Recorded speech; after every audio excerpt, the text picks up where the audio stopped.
Hello, everybody. Welcome. Good afternoon to the inaugural 2019 speaker series. Yeah. The speaker series is an initiative of the Diversity Council. Diversity Council, for many of you do not know,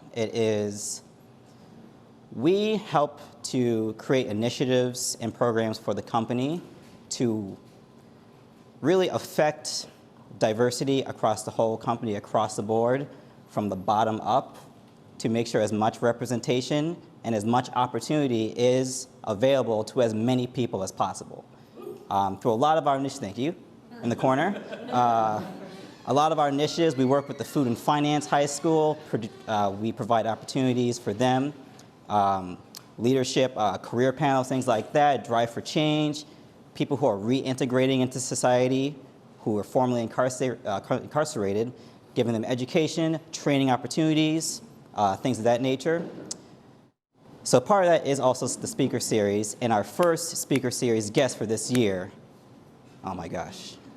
Oh my gosh. I mean, 3-star review in the New York Times, almost a decade holding a Michelin star, the first woman to collaborate for a state dinner at the White House. So many accomplishments. Let's have a round of applause for Chef Anita Lowe, everybody. Chef Anita Lowe.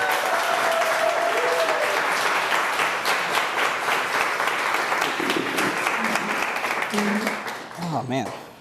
Thank you very much for joining us. Yeah, thanks for having me. So, there's no better place to start than at the beginning. Could you please enlighten us, tell us where you're born, where you're from? I was born in Detroit, Michigan. Man. I grew up in Birmingham, Michigan, which is a suburb thereof. It's like anywhere, USA. My parents were both Chinese, but my father died when I was very young, and I had white American stepfather, and I grew up in a pretty multicultural family. So.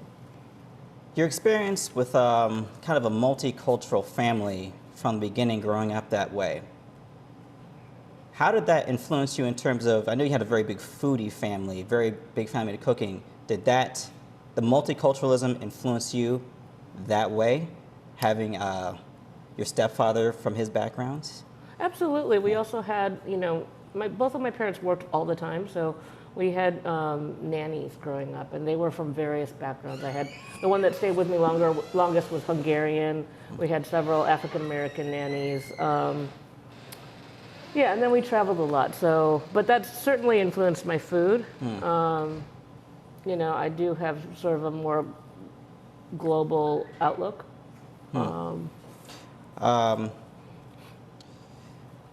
So at a certain point, you left Michigan. You went to Concord, Massachusetts for high school. Yes. What was that experience like, being away from the community where you grew up in and going off for high school? It was kind of awesome. Michigan was a really hard place for me. I was, I did fine because I was athletic. But the culture in this little suburb of Detroit back in the day was, all about fitting in. And I was one of 2 Asians in my entire school, which was a fairly big school.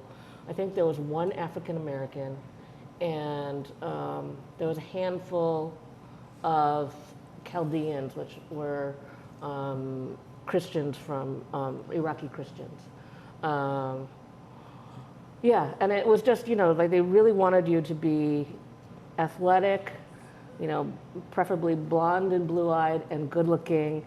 And you couldn't, you didn't want to be stupid, but you certainly didn't want to be too smart either. Like you would, so it was just, there was so much pressure to fit in there that it was just a lovely thing to go away to high school. That being said, I got kicked out of my house, but it was really the best thing. I didn't get along with my stepfather, but it was one of the best things that ever happened to me. It was, I went to this school where diversity really mattered and openness, and it was like all about, you know, intellectualism was celebrated. So, For all you don't know, Birmingham, Michigan, it's I believe less than 2% Asian, less than 1% African American. So anyone here who's grown up in the suburbs can attest that fitting in is the way. And a lot of times, it's not necessarily people from different backgrounds are not necessarily celebrated as much as when you come to New York City and you see so many different people doing so many different things, and you realize this is the way forward. oh yeah, people were ridiculed. It was really kind of awful, Yeah, no, I grew up in the suburbs too. I get it. Yeah. It's an interesting way to live. Interesting way to live. So your experience there then led you to come to New York City. Yes. To Columbia. Yes. I believe your brother went to Columbia as well. Yeah, God, you Hey. got a good one. Yeah. Carded up. Yeah. My whole family, my sister also went to Columbia, but they were both transfers from music school. So I know since your family has a history with Columbia, is that what led you to Columbia? I did want to be in New York City just because I loved it, visiting my siblings. And I love the diversity and being able to blend. But I was also, I came from an Asian family, and my school was also about go to the best school you can possibly get into, and I think Columbia was the one. So yeah. While there, you studied French literature. Yes. Which then allowed you the opportunity to go to Reed Hall. Reed Hall, for many who don't know, is an extension of Columbia in Paris. Is where many of the French studies courses for people who go to Columbia can go there, fully immerse themselves in the culture, in the city, the country, everything. While in France, is this where you started to ruminate the ideas of a career in cooking, a career in culinary?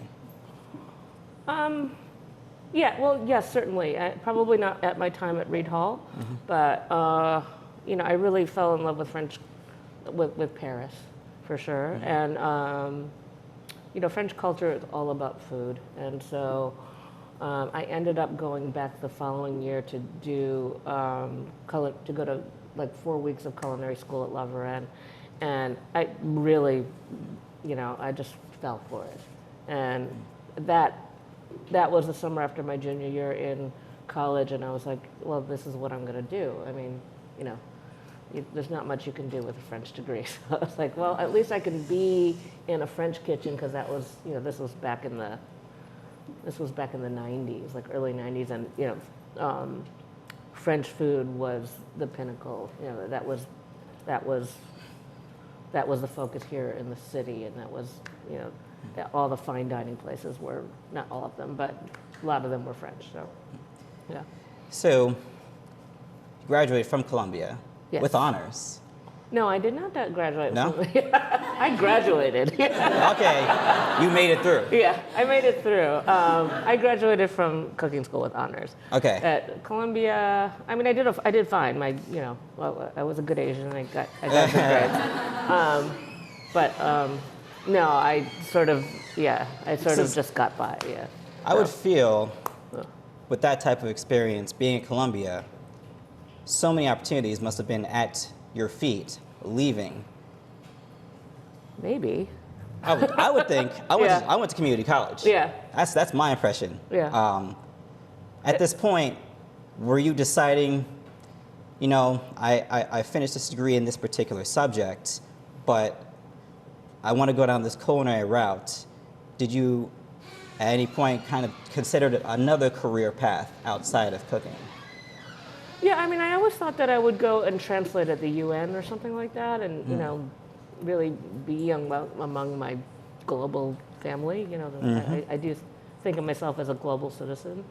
But then cooking school happened. So. Cooking bug? Yeah. But yeah, I mean, I do, yeah, of course, Columbia opens, you know, opens doors for you. But I think with the French degree, it just sort of felt like at that time, and also it was the late 80s. And, you know, like all of these people were graduating with, you know, big degrees at that time and having a hard time finding work. So it was just a different time. Yeah. Times haven't changed much. It's still happening now. Yeah. Yeah. So when you're finished with that, you came back to New York. Yes. Started working at a restaurant, Bouley, working garde manger. Yep. Actually, I started in canapes. It wasn't even garbage. Yeah, wow. It was. I'd made the little amuse-bouche. So. How was that experience? Was that your first ever cooking job? Yes. Yes. Yeah, it was intense. I started. It was the summer of 1988, and it was the longest heat wave, and like I think it was like a 35-day heat wave. And I started at the beginning of it. It was just awful, and there was no air conditioning in the kitchen. You know, I just physically couldn't handle it. And every night for like a week, I was getting heat sickness. Yeah, and then you know my body couldn't handle it. Like I was just like standing, and you know this muscle with the tongs or whatever. It was just too much. But yeah, but it was food, and I loved it. Yeah. Yeah, I guess going head in. Very intense environments. Yeah. How was that first week? How was week one, where you're leaving kind of this infrastructure of you know, I guess I would call it proper school, more academic. Yeah. And you went to culinary school as well, but this is in New York City in the middle of a heat wave, first job ever. How was week one? I mean, I loved it on some level. It was, you know, I did feel like I had found my people. Like, you know, growing up in the Midwest, you get shamed for eating weird things, you know. And here suddenly, it was a whole bunch of people that were just, you know, celebrating these weird ingredients that I grew up with. I mean, I didn't grow up with like veal kidneys, but that was one of the things we were serving at Bouley at the time. And I was like, cool, you know. And this is, I don't know. I mean, I think food is identity, and. Yeah, and that just felt like I had come home. I mean, it was awful physically, but you know, I did feel like I had found my people. And plus, I just, you know, I was never going to fit into corporate America. Like I never wore dresses past, you know, the age of 16 or something like that. And yeah, and I'm just not a morning person, so. Yeah. So you're able to find your tribe, as they would say. Exactly. Yeah. So, how long were you at Bouley for? I was there just shy of a year. Okay. Yeah. At that point, which was a lot for then. You know, everyone was like leaving after like 6 months. Yeah. But, at that point, you decided to go back to Paris. Yes. You decided to study at the Ritz Escoffier School. Well, no, I went back to, I had a lot of pitfalls along the way. I actually, I was very young. I went back to be a stagiaire, like an intern at the cooking school where I had taken classes a few summers ago, which was La Varenne. And that was going to get me my Grand Diplôme because I had never gotten my diploma, my culinary diploma. And I was actually a very good translator. I probably was the best translator there. However, you know, I couldn't handle it, and I ended up getting fired. So that's how I ended up at. I had an attitude problem. Like it was, it was, you know, I mean, they fired me with good reason. And I also just couldn't figure it out. Like it just. You know, it just wasn't like cooking in a restaurant, and so that's when I went to the Ritz Escoffier, and then I got my diploma and graduated first in my class. So, yeah. Do you feel that since you came to New York and you worked at a restaurant for a year, and then you went back, you came back with a little bit of a different attitude in terms of not to say attitude, just like a different vibe when you went back, and it was just like. Yeah, I Yeah. mean, it would definitely put me. Well, the thing is, the Rich Escoffier program was in two parts. There was the whole thing was just a 6-month program. There was the first 3-month program and then the second 3-month program. So because I had worked in the industry, and plus I had taken those classes, I went directly into the second part, that was great. There were other kids in my class that had worked in kitchens as well. So, So, at this point, when you finish that, do you stay in Paris and you cook in there as well, or do you yes. Okay. I did a few like short internships, and then finally came back. Yeah. So when you came back, where did you initially work at? Chanterelle, yeah, How long were you working at Chanterelle for? about a year and a half. Yeah. You explain, because you've said that the owners of Chanterelle you explain them as your cooking parents. Yes. Could you explain your relationship with them and how that set your trajectory? Well, Chanterelle was a small, sort of beautiful little, family environment. Karen and David they were husband and wife, and David ran the back, Karen ran the front, and then their kids, they'd had kids at that time, like babies were coming through the kitchen. It was just nice, and we would all sit down and have staff meal together, and it was just very civilized. So yeah, it was we were their offspring on some level. So you were a line cook there. Yes.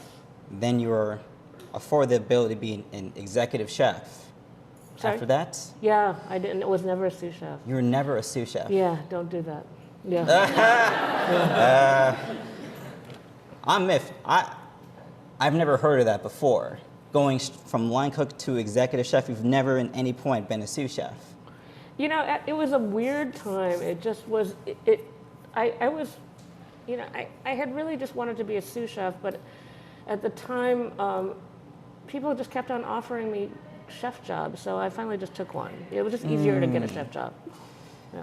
So the first experience you have, going straight from line cook to executive chef, you're running a restaurant now. Yeah. Oh God. Yeah. How was before even getting into how that experience was, how was the build up to that? To being from this is your station to this is your team, this is your kitchen, this is your restaurant, drive it forward. How was that kind of in-between phase for you?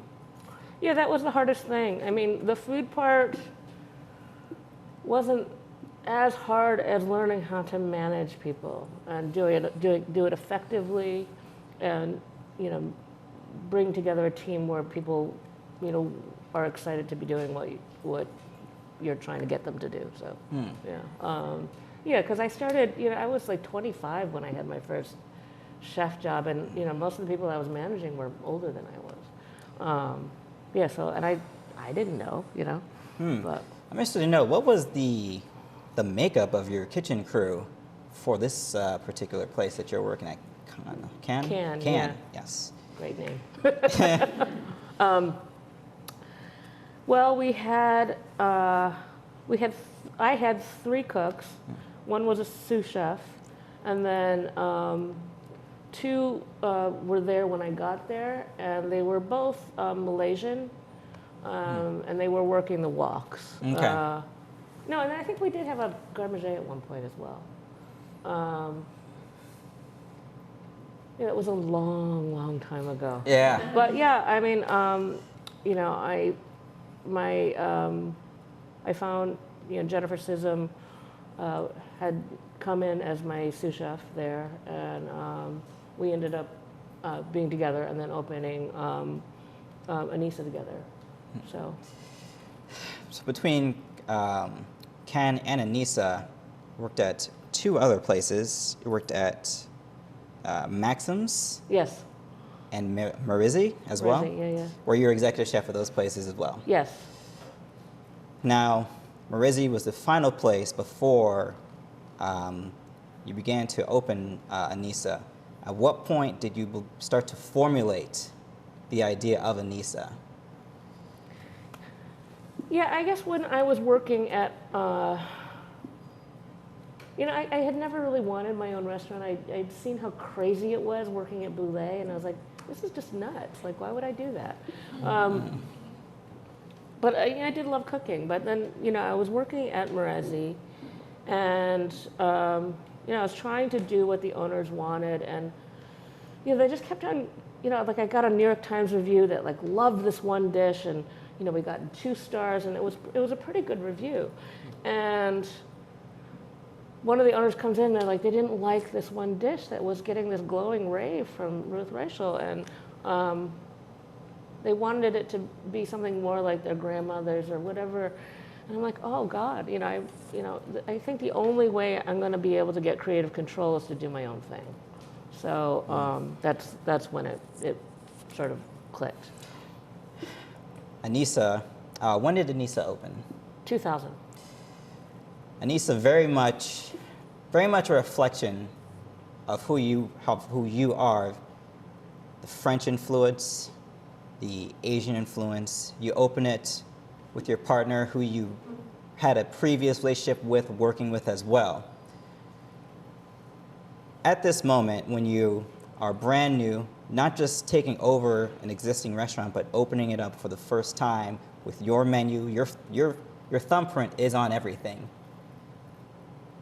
What particularly stood out to you about that time period for you? Was it a time of great excitement? Was it a time of great pressure, of having the whole weight, just naming it? I mean, everything is on you for this. What was that timeline for you? Well, like? it's all of that, yeah. It's really exciting.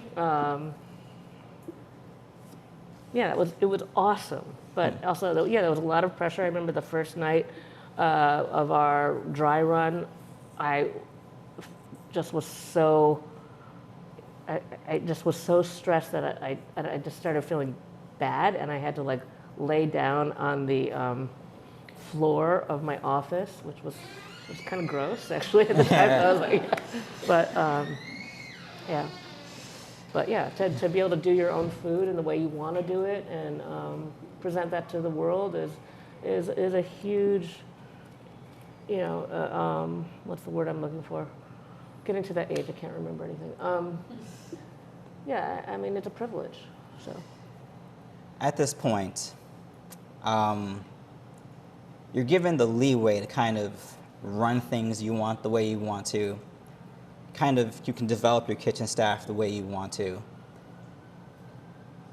I know kind of putting women in positions of leadership was very important. I mean, Anissa translated means woman. In Arabic, yes. In Arabic. Yes. Did you have to kind of redefine the way you chose to lead your kitchen in terms of the people you were hiring and the way you interacted with your cooks, in terms of developing your own style? Well, yeah. I mean, I mean, you try to learn from all the different experiences that I had and how I didn't like to be treated. Yeah, and I had been developing my management style throughout the other restaurants, and so I did try to make a place where everyone could feel heard and could feel part of a team, and I mean, we weren't perfect by any means, but I tried to make it a non-gendered place where it wasn't about male, female, and I really did try to create a place that was diverse, where the food was diverse. It was very much about multiculturalism. So, I know, especially having experience cooking French food, having experience cooking in France, the kitchens are run a little bit differently. Oh God, yeah. Especially back then. I don't know what they're like now. Yeah. Well, I graduated from culinary school in 2005, and I worked in a classical French restaurant called La Galou immediately for a little over a year.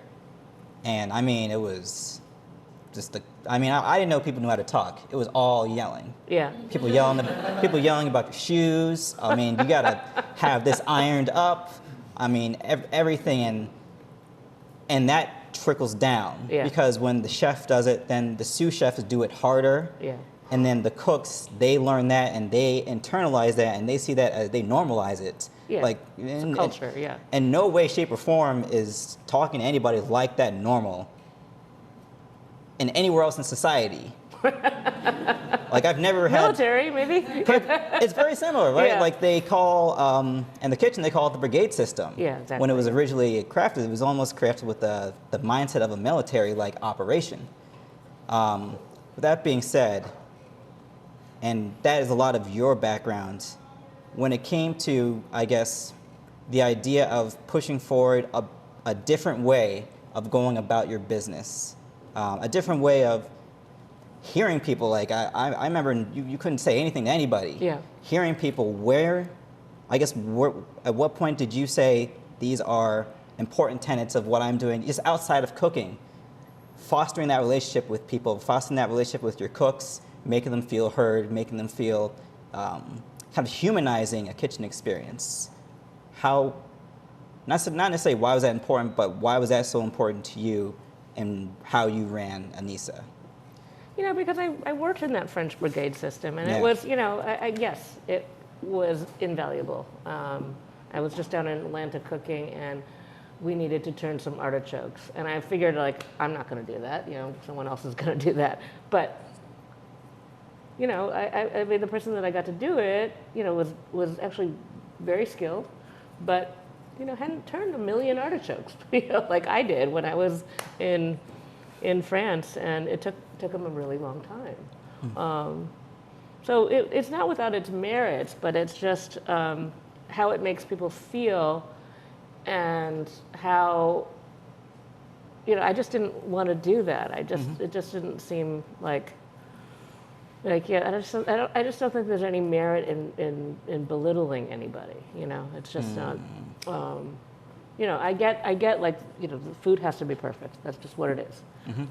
And that should always be like that. But you know, I mean, this is your team, and they're working for, you know, practically nothing, you know, back in the day, and you know, and they're giving you your life, and that's how I felt like, you know, when I worked in other kitchens as a cook, and you know, I think you owe it to them to try to make them, you know, better cooks, and try to make them feel heard, and try to make them have a nice experience with you. Yeah.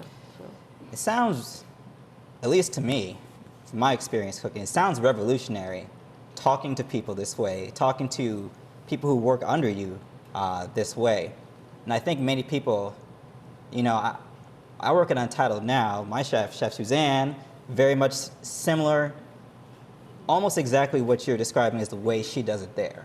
No. And it was weird for me coming in because I had to rehab my brain because I was not used to not being yelled at. Yeah. It sounds crazy, but I was not used to being yelled at. Like, I was used to being yelled at over anything. Yeah. And I come here and it's just like, oh yeah, just we'll do this better. We'll try this again. We'll get better at this. I'm just like, why are you talking to me like a human being? Like, just yell at me, you know, like. It sounds common sense, but it's not so common in the industry, in my experience, I would say. But around the year 2009, which was, people who don't necessarily remember, it was a very crazy time in this country. We were going through an economic crisis. The entire world's economy was just falling apart, basically. And Anissa had a fire that destroyed the restaurant. Yeah. And you were not able to reopen until the next year. Yeah. Yeah, Suzanne was there. Hey, what was that time period like where you're going a million miles an hour, trying to constantly innovate, run your kitchen? It's so much a part of your identity. And now it's not here anymore, and you have to pick up the pieces. Was your first thought, I'm going to rebuild this? Or were you thinking, hey, I'm going to see what else is out there? Well, it was a difficult time for me. I think, I don't quite remember, but I felt like Jen and I had broken up like right before that. Jen, who I opened my restaurant with, we were together for 9 years as partners, and not just partners in life and partners at the restaurant. And so it was difficult for us to work together at that point. And so I was like, well, maybe this is a sign. Maybe this should just stop. But then I realized, like, what else am I going to do? This is my baby, and this is the one place that I get to cook the food that I want to, and it's right by my house. And so, so we pushed forward, and Jen stayed, which was lovely of her, and helped me reopen it, and then I bought her out. So I couldn't have done it without her. So she was invaluable in that. During that year's period, were you going to reopen it as the same restaurant, or did you think, maybe this can be the opportunity to start from maybe a new concept, a new idea, a fresher approach to it, or were you committed to just kind of picking up the pieces and keeping the show going? Yeah, I mean, it wasn't broken before we did it. So, we stayed true to the concept.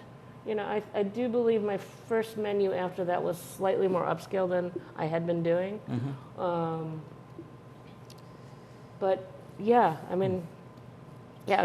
wasn't planning on it being so long. It was like 9 months that we were closed. But And during this time period, you had other ventures as well.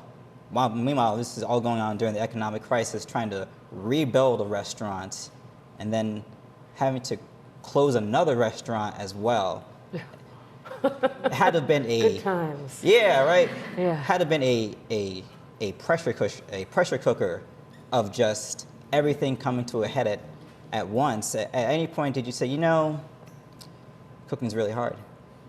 Cooking's really hard. What else is out there? Did I ever seriously kind of contemplate in your head, not necessarily getting away from cooking or getting away from, but just the daily grind of it when you were forced to stop?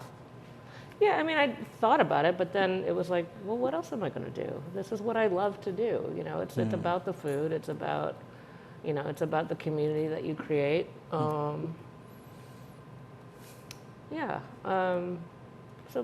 I was like, let's redo this. I want to go back to your time in Paris, working in the brigade system, working particularly in the birthplace of that system.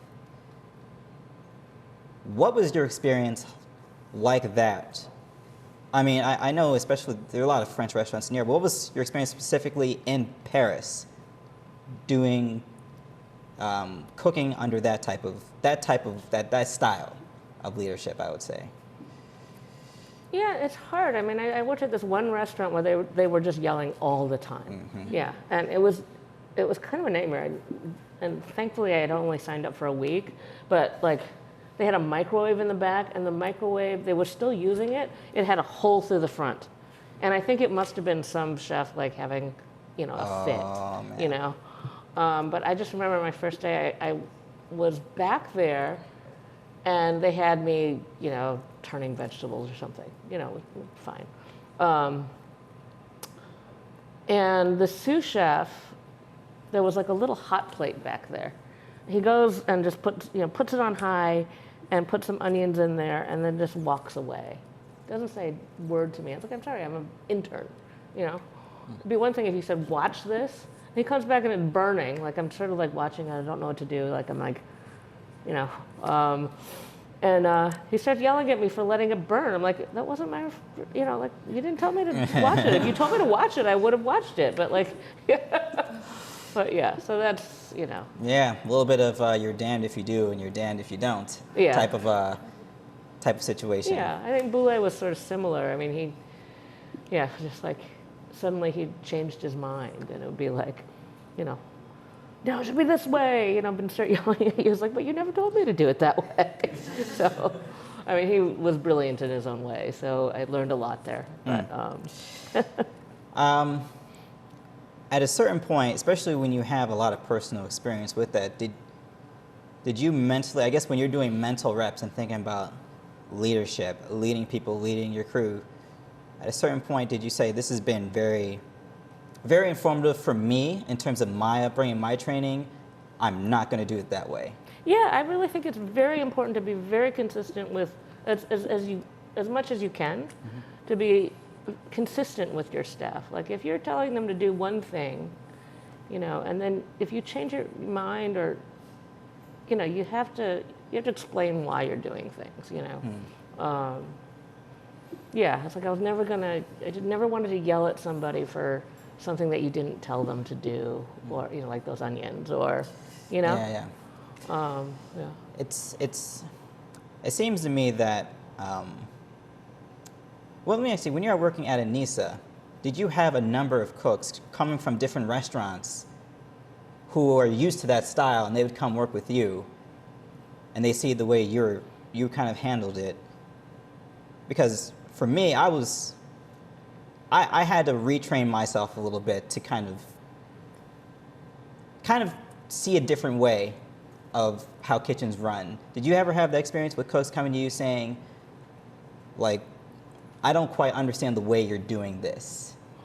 The humanizing way. Yeah, not so much that. I mean, you know, I definitely remember having, you know, a cook or two that came from that sort of environment. Yeah. And they came in like very insecure, and were trying to, you know, be competitive with me. And I'm Yeah. like, sorry, like I'm in charge. Like, you're not going to win this game. And you know, basically they're just trying to make you feel bad. And I'm like, well, you know, it's difficult. I don't know that I ever really figured that one out. But yeah. I say, outside of just the knowledge of cooking, technical knowledge that you can pass down, what would you say are the most important skill set that leaders or leading a kitchen are necessary? Communication. So communication is what you're Yeah, saying? absolutely. Absolutely. And that means, you know, and that's not just you explaining what you want and why you want it that way, but, you know, making sure that everyone has the all the information that they need to succeed. That means also it means going both ways, like opening the door for them to talk to you. Because actually you can learn a lot from your staff. You know, especially me when I'd only had like 2 chef jobs, or two jobs before I became a chef. Like it's like you see other ways of doing things when you have cooks from other restaurants. So. And that brings me to another point. How important is it to, I guess, listen to your cooks? I think a lot of times, at least in my experience working at different restaurants, it's a lot of my way or the highway. I know everything, so don't talk to me about anything. But you don't know everything. Nobody ever knows everything. So you know, that's just bullshit, I think. Yeah. I mean, yes, you are in charge. You are in charge, and if you want something done a certain way, you know, yeah, there is hierarchy. But at the same time, I think people are going to follow you better if you have a reason for doing something that way. You know, and even if it's just like, I'm sorry, this is my one weird little tick, and I just need you to do it that way, and there isn't really, you know, a solid reason. It's just that I'm neurotic and this is what it is.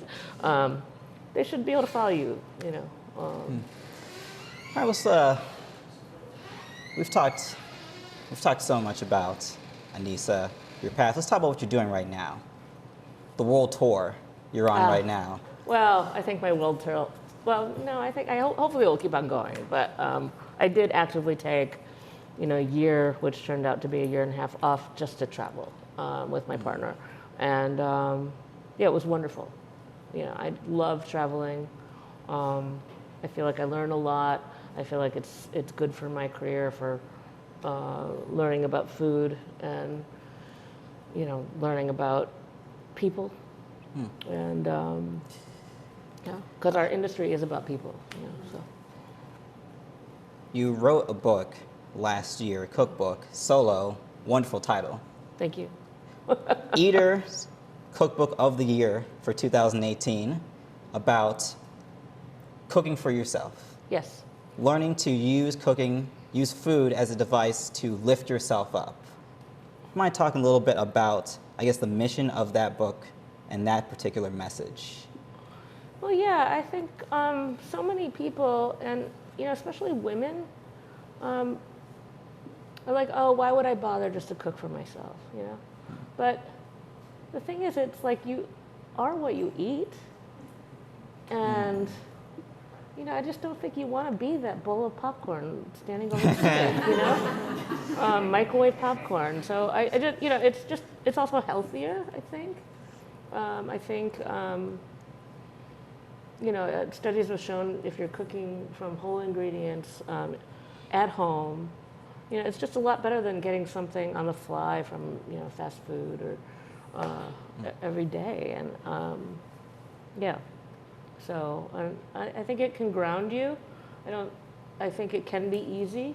It's, all of the recipes in my book are 30 minutes or less. And, I try to make it so there's,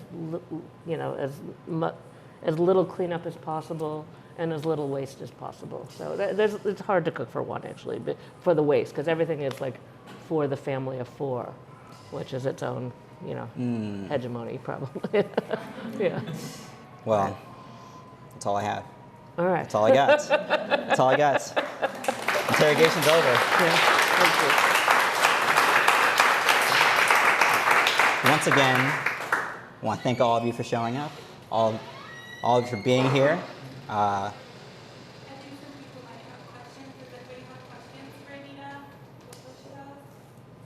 Young man in the corner. Yeah. So saying you started in New York and it was very French focused, especially fine dining. Yeah. How have you noticed the New York landscape changing during your career? How has your culinary landscape changed, and how have you tried to stay relevant during that changing landscape? Yeah, things have changed a lot. Especially recently. It's so hard to run restaurants here that it's a lot of corporate restaurants. There's a lot of and then with the labor shortage, you're trying to figure out ways of making restaurants where you can use less skilled labor. So there's an explosion of fast casual. How to stay relevant. I eat out as much as I possibly can. I always try to go to the new restaurants that are at least the ones that have any culinary pedigree. And I love that, So, yeah, and then I travel, I read. I think it's very important to stay up on things. I probably should, there's so many different outlets now to keep abreast of what's going on. I probably don't read the online stuff like Eater and like Grub Street enough, but I always read the Wednesday Times every week, all the way through. So, and I travel. Yeah. You made that big jump from line cook to executive chef and then business owner. How did you learn the business part when you came out of just kitchen work? 'Cause that's always the biggest jump I see in our cooks too, is going that jump not just to the cooking skills, but the business acumen, food costs, computer skills, all of that. Yeah, it's interesting that, well, I think some cooking schools are teaching you food costs, but I didn't learn that.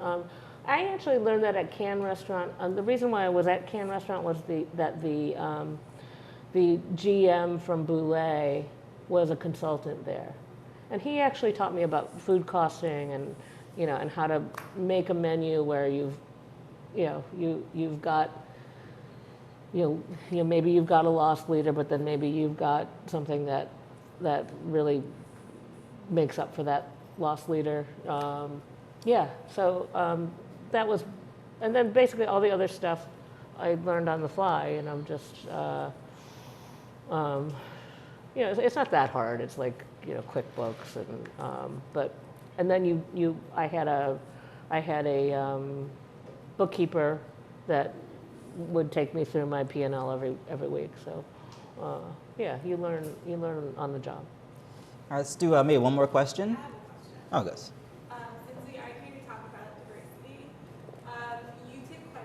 boxes on the diversity spectrum. You're a woman of color, you're a minority, you are female. Yeah. You Gay. are Say it. gay.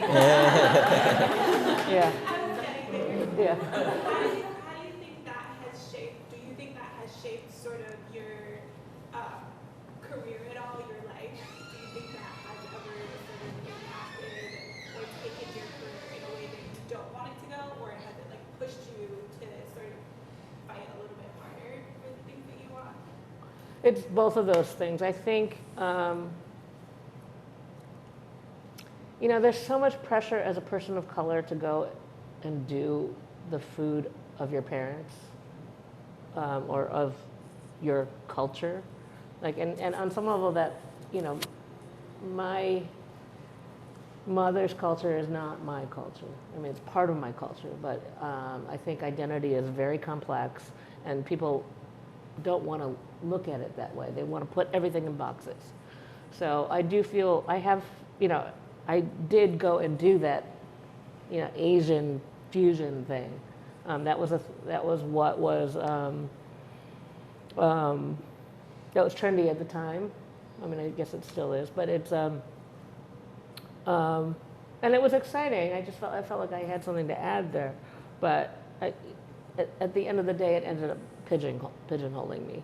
So I've gotten so many, people are asking me to go cook somewhere or give a, even now after Anissa, which was contemporary American,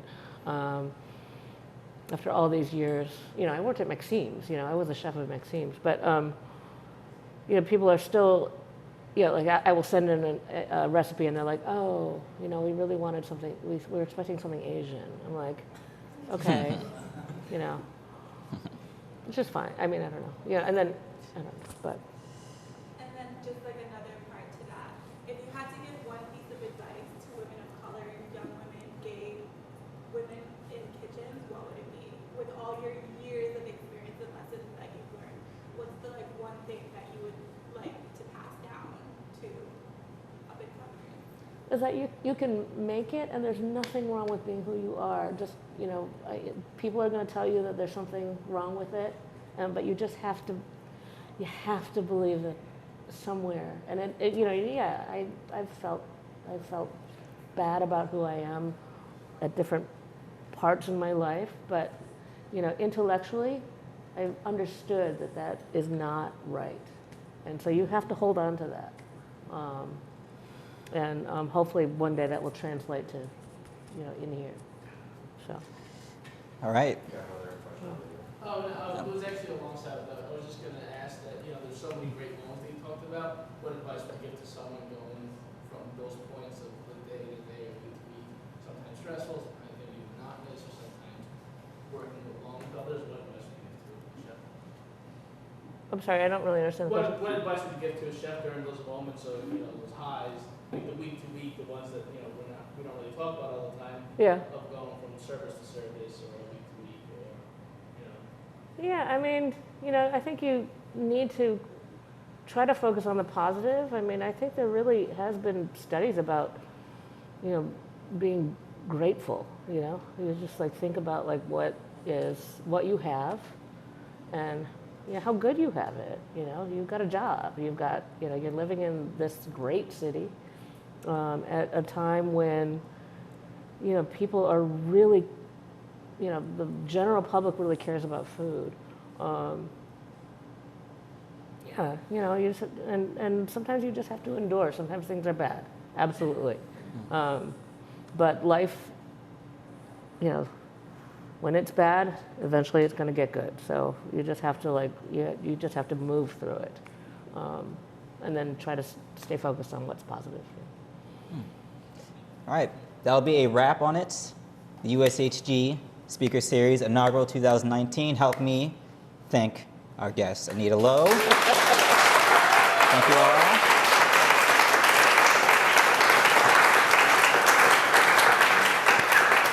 As a quick message, we'll be having these every single month. Different venues, different guests, more diverse conversations. You're all free. Thank you.